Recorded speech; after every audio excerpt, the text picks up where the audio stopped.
Comment savoir si votre idée de business peut réellement fonctionner avant d'y investir votre argent? Une idée peut sembler excellente sur le papier, être appréciée par votre entourage et pourtant ne jamais trouver suffisamment de clients. Aujourd'hui, je vous parle des principaux éléments à vérifier avant de vous lancer. C'est parti, commençons par la question la plus importante. Votre idée répond-elle réellement à un problème? La première erreur consisterait à construire une activité uniquement autour de ce que l'on aime faire. Évidemment, c'est préférable d'apprécier son métier, mais ce n'est pas parce que vous aimez créer un produit ou proposer un service que des clients auront envie de l'acheter. Un client n'achète pas votre passion, il va acheter une solution à un problème. Je pense à un apprenant qui voulait lancer un service qu'il trouvait particulièrement original. Il savait parfaitement expliquer le fonctionnement de son idée, ses options et même l'apparence future de son site.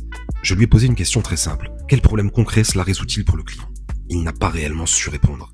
Et c'est là que l'on voit la différence entre une idée intéressante et une véritable opportunité commerciale. Pour le vérifier, posez-vous quelques questions simples. Quel problème mon offre permet-elle de résoudre? Qui rencontre ce problème? À quelle fréquence ce problème survient-il? Est-ce simplement une petite gêne ou alors une difficulté qui fait perdre du temps, de l'argent ou des clients? Et que se passe-t-il si le problème n'est jamais résolu? Plus le problème est fréquent, coûteux ou urgent, plus les personnes concernées auront intérêt à chercher une solution. Il faut donc éviter de tomber amoureux de sa solution, il faut surtout comprendre le problème vécu par le client. Idée suivante, le marché est-il assez grand et accessible? Une fois qu'on a bien identifié le problème, il faut vérifier combien de personnes le rencontrent réellement. Mais la taille du marché ne suffit pas. Il faut également savoir si vous êtes capable d'atteindre ces clients. Imaginons que vous proposiez une prestation destinée uniquement aux directions financières de très grands groupes industriels. Ces entreprises existent, elles disposent généralement d'un budget, le besoin peut même être important, mais le nombre de clients va rester limité. Les décisions peuvent être longues et les personnes concernées difficiles à contacter. À l'inverse, un commerce local peut concerner plusieurs milliers de personnes dans une même zone, mais encore faut-il savoir combien d'entre elles sont réellement intéressées et prêtes à se déplacer. Il faut donc distinguer 3 niveaux, le marché total, toutes les personnes qui sont potentiellement concernées, le marché cible, les personnes pour lesquelles votre offre est réellement pertinente, et les clients accessibles, ceux que vous pouvez concrètement toucher avec vos moyens actuels. Moi, quand j'analyse un projet, je regarde généralement 4 éléments. Qui sont les clients? Combien sont-ils? Où sont-ils? Et par quels moyens peut-on les atteindre? Parce qu'un marché peut être immense sur le papier, mais totalement inaccessible dans la réalité. Intéressons-nous maintenant à la concurrence et à la volonté de payer. La concurrence est souvent vécue comme une mauvaise nouvelle. Pourtant, une absence totale de concurrents peut être beaucoup plus inquiétante. Elle peut signifier en fait que personne n'a encore vu l'opportunité, et elle peut aussi signifier qu'il n'existe pas suffisamment de demandes. La concurrence permet donc de vérifier ce que les clients achètent, les prix qu'ils acceptent et les attentes qu'ils considèrent comme normales. Posez-vous alors quelques questions. Qui sont les principaux concurrents? Que proposent-ils? Que font-ils particulièrement bien? Quelles critiques reviennent dans leurs avis clients? Et surtout, pourquoi un client vous choisirait-il plutôt que? Mais même si votre idée semble différente, il faut encore vérifier un point essentiel, la volonté de payer. Alors quand je forme des gens, j'entends souvent des personnes me dire « Oui, mon entourage adore mon idée. Désolé de vous le dire, ça ne veut rien dire. » Les proches veulent souvent vous encourager, ils ne sont pas toujours vos futurs clients et ils n'ont rien à perdre en vous disant que l'idée est bonne. Le véritable signal apparaît lorsqu'une personne accepte de prendre un engagement. Ça peut être une précommande, une réservation, un devis qui est signé, un acompte, ou même un premier achat. Un client qui paye vous donne une information bien plus utile que 50 personnes qui vont liker ou trouver votre concept intéressant. Intéressons-nous désormais au benchmark. Avant de vous lancer, je vous conseille de réaliser ce qu'on appelle un benchmark de 3 à 5 concurrents. Ce n'est pas le fait de produire une étude de 50 pages. Un tableau comparatif ici peut suffire. Comparer les cibles, les offres, les prix, les promesses, les preuves, les avis clients et les manières de trouver des clients de ces concurrents. Vous pouvez trouver ces informations sur Internet ou en vous rendant directement chez eux. Observez également l'expérience proposée par ces concurrents. Est-ce qu'il est facile de comprendre l'offre? Peut-on obtenir rapidement un prix? Comment se passe la réservation ou la demande de devis chez eux? Est-ce que leur suivi paraît professionnel? Ce benchmark va servir à comprendre les standards du marché. Il peut aussi vous permettre de repérer un espace encore mal occupé. Par exemple, plusieurs concurrents peuvent proposer une offre très complète, mais compliquée à comprendre. Votre différence peut alors être la simplicité. Ils peuvent tous viser de grandes entreprises, alors vous pouvez décider de vous spécialiser sur les petites structures. Ils peuvent vendre une prestation unique, vous pouvez ajouter du suivi, ou un accompagnement dans le temps. La différence ne vient pas toujours d'une innovation révolutionnaire, elle peut simplement venir d'une offre plus claire, plus rapide ou mieux adaptée à un type de client. Parlons désormais de rentabilité. Une idée peut répondre à un vrai besoin, trouver des clients et malgré tout, constituer un mauvais business. Parce que vendre ne signifie pas forcément gagner de l'argent. Ça me fait penser à un apprenant qui voulait proposer une prestation à un prix très bas, afin d'attirer rapidement des clients. Le tarif semblait compétitif, mais lorsqu'on a intégré le temps de préparation, les déplacements, les logiciels et le suivi après la presta, il ne lui restait presque plus rien.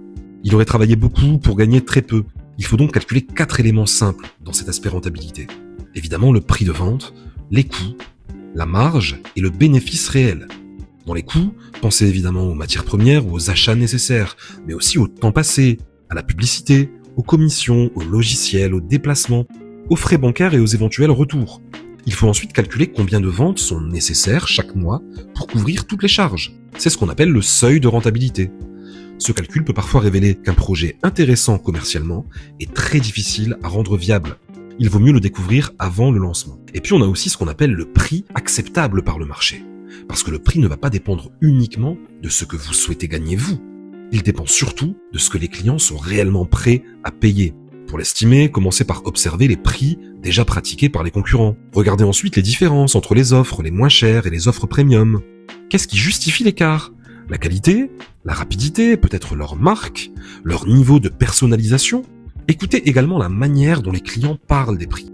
La meilleure méthode reste encore de tester. Vous pouvez proposer une même offre à différents niveaux de prix auprès de petits groupes de prospects. Créer par exemple une précommande ou une offre limitée. Le but ne sera pas uniquement de demander combien seriez-vous prêt à payer. Les personnes répondent souvent de manière un peu trop approximative quand on les sonde.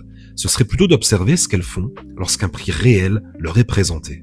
Enfin, testez avant d'investir. Vous n'avez pas besoin de construire toute votre entreprise pour tester une idée. C'est probablement l'erreur que je vois le plus souvent. Certaines personnes commencent par créer un site complet, commander du matériel ou concevoir même un logo, parfois même louer un local. Puis seulement après, elles cherchent des clients. L'idée serait d'essayer de faire l'inverse. Commencez par une version simple de votre offre. Un prototype, une première prestation pilote, pas de local à vous, mais plutôt travailler depuis chez soi pour démarrer, quelques produits fabriqués en petite quantité, ou même une simple page de présentation. Présentez ensuite cette version à de vrais clients potentiels et observez leurs réactions, les questions qu'ils vont poser, les éléments qu'ils ne comprendraient pas. Puis ensuite, améliorez progressivement votre offre. J'ai déjà vu des apprenants trouver leurs premiers clients avant même d'avoir terminé leur site internet. Ils avaient simplement pris contact avec des prospects, expliqué clairement leurs propositions et proposé une première mission. Cette démarche donne beaucoup plus d'informations qu'un projet préparé seul pendant 6 mois. Tester permet de réduire les risques, mais cela permet surtout d'apprendre rapidement. Pour terminer, je vous donne quelques signaux d'alerte. Certains signaux doivent effectivement vous faire ralentir. Le premier serait que personne ne comprend clairement votre offre. Si vous avez besoin de 10 minutes pour expliquer ce que vous vendez, ça risque de compliquer fortement la commercialisation. Deuxième signal, les personnes trouvent l'idée intéressante, mais personne ne souhaite réellement acheter. Troisième signal, le projet ne devient rentable qu'avec un volume de vente totalement irréaliste. Autre problème fréquent, ne dépendre que d'un seul client, d'un seul fournisseur ou d'une seule plateforme. Si cette relation disparaît, c'est toute l'activité qui peut s'arrêter. Soyez également prudent lorsque le projet exige un investissement très important avant le moindre test. Un local, du stock ou une machine coûteuse peuvent parfois être nécessaires.